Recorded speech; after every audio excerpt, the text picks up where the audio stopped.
ఆంధ్రప్రదేశ్ వైఎస్ఆర్సీపీ అధినేత జగన్మోహన్ రెడ్డి గారు స్పీకర్కి లేఖ రాశారు. ఆ లేఖలో ఏముంది, అసలు ఏం రాశారు వారు?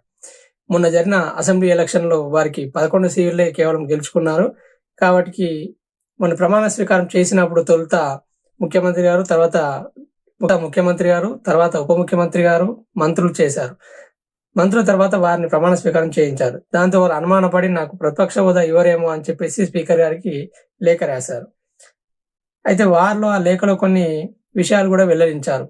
గతంలో టీడీపీకి పార్లమెంట్లో 39 సీట్లున్నా కానీ ప్రతిపక్ష హోదా ఇచ్చారు. తెలంగాణ విషయం అప్పుడున్న ఆంధ్రప్రదేశ్ విషయం, ఉమ్మడి ఆంధ్రప్రదేశ్ విషయానికి వస్తే 1994లో జనార్దన్ రెడ్డి గారికి కూడా 26 సీట్లు గెలుచుకున్నా గానీ వారికి ప్రతిపక్ష హోదా ఇచ్చారని వారు ఉల్లంఘించారు. దీంతో పాటు ఇంకొన్ని ఉదాహరణలు కూడా చెప్పారు. దానికి కౌంటర్ గా ఆంధ్రప్రదేశ్ అసెంబ్లీ వ్యవహారాల మంత్రి, శాసనసభ వ్యవహారాల మంత్రి పయ్యావుల కేశవ్ గారు దాని కౌంటర్ ఇస్తూ అప్పుడు ఎప్పుడు కూడా వారికి ప్రతిపక్ష హోదా ఇవ్వలేదు, కేవలం ఫ్లోర్ లీడరే ఇచ్చారని చెప్పి వారు చెప్తా ఉన్నారు. అయితే దీంట్లో 1994 జగన్మోహన్ రెడ్డి గారి చెప్పిన విధంగా చూసుకుంటే పయ్యావుల కేశవ్ గారు మొదటిసారి అదే సంవత్సరం వాళ్ళు ఎన్నుకోబడి ఎమ్మెల్యేగా ఎన్నుకున్నారట. వారు అదే చెప్తా ఉన్నారు.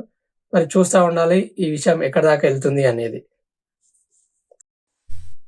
అయితే కొంతమంది ప్రముఖులు చెప్తున్న మాట ఏంటంటే 2014 తర్వాత పార్లమెంట్లో, లోక్సభల ఏ పార్టీకి కూడా 10% సీట్లు రాలేదు, కావున ప్రతిపక్ష హోదా ఎవరికి ఇవ్వలేదు అని చెప్తా ఉన్నారు. అలాంటప్పుడు ఆంధ్రప్రదేశ్కి ఎలా వర్తిస్తుంది? అప్పుడు అక్కడ ఇవ్వనప్పుడు ఇక్కడ కూడా అదే కదా, ఒకటే భారతదేశం, ఒకటే రాజ్యాంగం కదా అని వాళ్ళు కొంతమంది చెప్తా ఉన్నారు. మరి ఈ నిర్ణయం స్పీకర్ వద్ద ఉంది. స్పీకర్ అయ్యన్న పాత్రుడు గారు ఎలాంటి నిర్ణయం తీసుకుంటారో చూడాలి. ఎందుకంటే వారు సుదీర్ఘమైన రాజకీయ అనుభవం ఉన్న వ్యక్త, ఎంపీగాను, ఎమ్మెల్యేగాను, మంత్రిగాను, ప్రతిపక్షంలో ఉన్నారు, అధికార పక్షంలో ఉన్నారు. వారి జీవితం అంతా 40 సంవత్సరములుగా రాజకీయాల్లోనే ఉంటా ఉన్నారు. సో మరి వేచి చూద్దాం ఏం జరుగుతుంది అనేది. అలాగే వేరే పార్టీ వాళ్ళు ఉల్లంఘించిన దగ్గర ఎక్కడైనా సరే ఫ్లోర్ లీడర్ ఇస్తా ఉంటారు. ప్రతి పార్టీకి ప్రధాన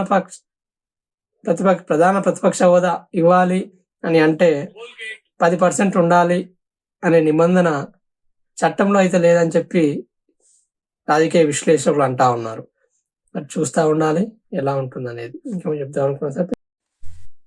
కొంతమంది రాజకీయ విశ్లేషకులు చెప్తున్న విషయాలు ఏంటంటే AP payment of salary, pensions and prevention disqualify act ఏం చెప్తుంది అంటే దాంట్లో ఎలాంటిది మెన్షన్ చేయలేదు. 10% రావాలి, వస్తేనే ప్రతిపక్ష హోదా ఇస్తారు అని.